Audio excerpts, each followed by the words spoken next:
दोस्तों बीजेपी की लोकसभा के सांसद हैं गोंडा, झारखंड के गोंडा से 4 बार के सांसद और इन्होंने सुप्रीम कोर्ट और चीफ जस्टिस के खिलाफ बयान दिया जिसके बाद निशिकांत दुबे की मुश्किलें बढ़ रही हैं। सुप्रीम कोर्ट ने 12 अप्रैल को निर्देश दिया कि सुप्रीम कोर्ट और सीजीआई संजीव खन्ना के खिलाफ जो टिप्पणी की है उसमें अदालत के अवमानना की कार्रवाई शुरू करने की जो याचिका थी उसमें अगले हफ्ते से सुनवाई होगी। सवाल ये उठता है कि जस्टिस बी आर गवई और जस्टिस ऑगस्टिन जॉर्ज मर्सी की बेंच के सामने एक वकील ने रखा प्रस्ताव कि अटॉर्नी जनरल दुबे के खिलाफ अवमानना कार्रवाई शुरू करने की अनुमति के अनुरोध का जवाब नहीं दे रहे हैं, तो ये टिप्पणी फिर सीजीआई पर कहा गया था कि सीजीआई गृह युद्ध करवाना चाहते हैं।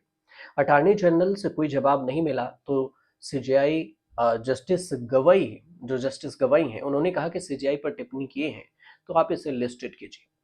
सवाल यह है कि कंटेम्प्ट ऑफ कोर्ट क्या होता है, कोर्ट की अवमानना क्या होता है। अधिनियम जो है किसी भी व्यक्ति की तरफ आपराधिक अवमानना कार्रवाई शुरू करने के लिए कोर्ट में जाने के लिए पहले अटॉर्नी जनरल का परमिशन लेना पड़ता है और उसके बाद परमिशन के बाद ही आप याचिका दायर कर सकते हैं या फिर इस पर सुनवाई हो सकती है।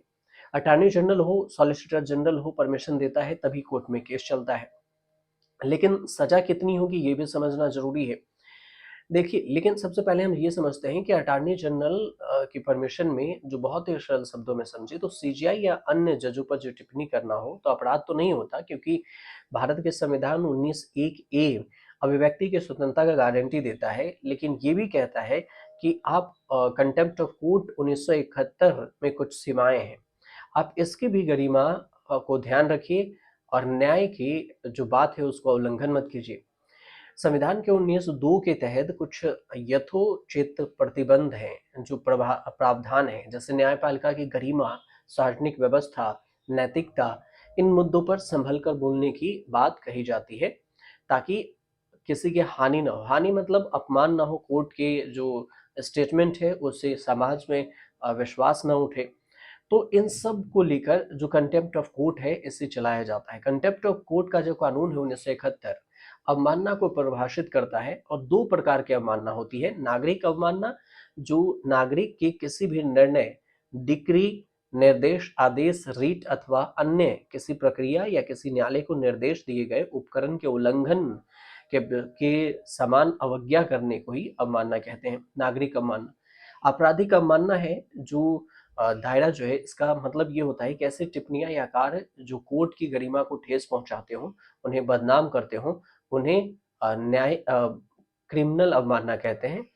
अब इसमें कोर्ट की प्रक्रिया को बाधित हो सकता है। धारा 2(c) के तहत आपराधिक अवमानना में ऐसी टिप्पणियां शामिल है जो कोर्ट के निष्पक्षता पर सवाल उठाए, अपमानित करे, जज के खिलाफ व्यक्तिगत हमले करे, जैसे कि भ्रष्ट हैं, बिकाऊ है, उनके निष्पक्षता को कमजोर करे। ऐसी टिप्पणियां अगर होती है तो कोर्ट के प्रति अविश्वास पैदा होता है और अवमानना माना जाता है।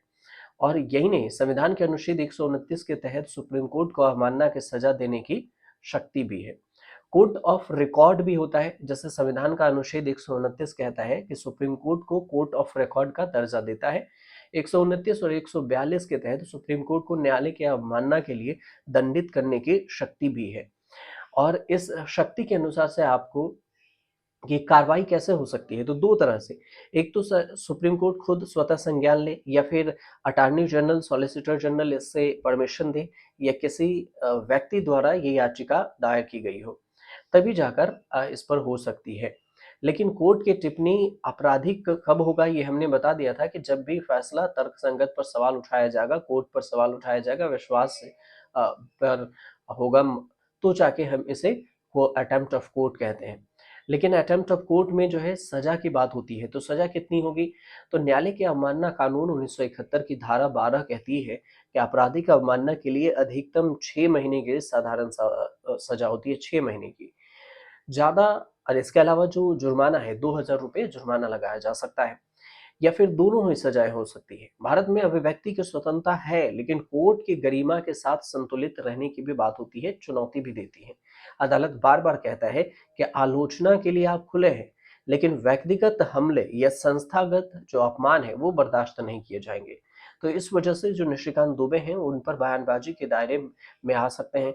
हालांकि ऐसी टिप्पणियां कोर्ट के साथ टकराव का जोखिम भी पैदा करती है, और कोर्ट इसे किस नज़रिए से देखता है इस पर डिपेंड करेगा कि कोर्ट इसे किस कैटेगरी में रखता है और कितने इस पर कानूनी कार्रवाई होती है।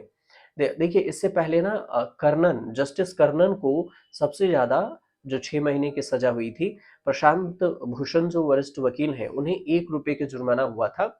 और जो पूर्व यूपी के जो सीएम हैं कल्याण सिंह रहे थे, बाबरी मस्जिद विध्वंस मामले में कोर्ट की अवमानना में इन्हें भी 1 दिन की जेल हुई थी।